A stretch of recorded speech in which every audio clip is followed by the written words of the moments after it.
القاهرة قبل 10 سنوات.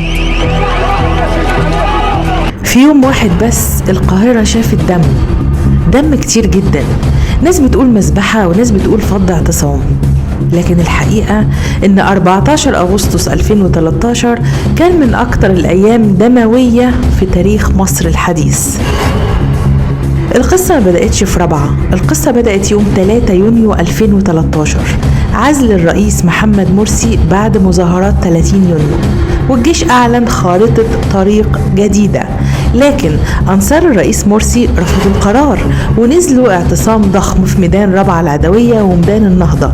اعتصام استمر أسابيع، ومع الوقت بقى مدينة كاملة، خيام ومستشفى ميداني ومنصات خطابة وتأمين شعبي. كمية الجثث اللي شفتها مرمية في الميدان، وكمية الأطفال الميتة، وكمية الجرافات اللي داست على الناس قتلتها، وصوت إنذار الطيارات، وصوت السرينة بتاع البوليس. ولحد النهاردة لما بيجي ذكرى زي دي قدامي أو بتيجي أحداث زي دي قدامي على السوشيال ميديا بشكل عام، أنا بحس إن أنا روحي بتطلع من جوايا، بحس إن أنا مش قادر أتكلم، بحس إن أنا الإنسانية اتقتلت في اليوم ده بالتحديدا في مصر. قبل يوم الفض الوضع كان بيغلي، اشتباكات حصلت في أكتر من مكان زي أحداث الحرس الجمهوري والمنصة، وسقط فيها قتلى قبل رابعة نفسها.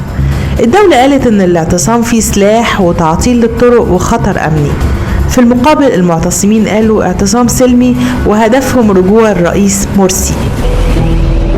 الصبح بدري قوات الأمن شرطة وجيش بدأت عملية الفض، مدرعات وقناصة وغاز مسيل للدموع وإطلاق نار. التقدم كان من أكتر من اتجاه، وفي ساعات قليلة الميدان اتحول لساحة حرب.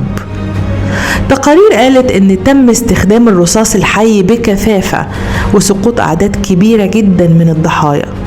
منظمة هيومن رايتس ووتش قالت إن عدد القتلى وصل 817 على الأقل، وممكن يتجاوز 1000، بينما الأرقام الرسمية اختلفت.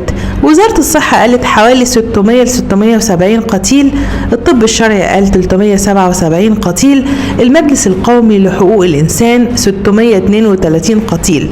يعني الحقيقة المؤكدة إن مئات القتلى، والرقم الحقيقي محل جدل لحد النهاردة. المستشفى الميداني اتحرق، خيام اتحرقت، ناس حاولت تهرب وناس ماتت جوه الاعتصام. تقارير بتتكلم عن صعوبة الخروج الآمن وتأخر إسعاف المصابين. بعد ما الميدان انتهى بدأت موجة تانية من الاعتقالات الواسعة ومحاكمات جماعية، وبعض الأحكام وصلت للإعدام.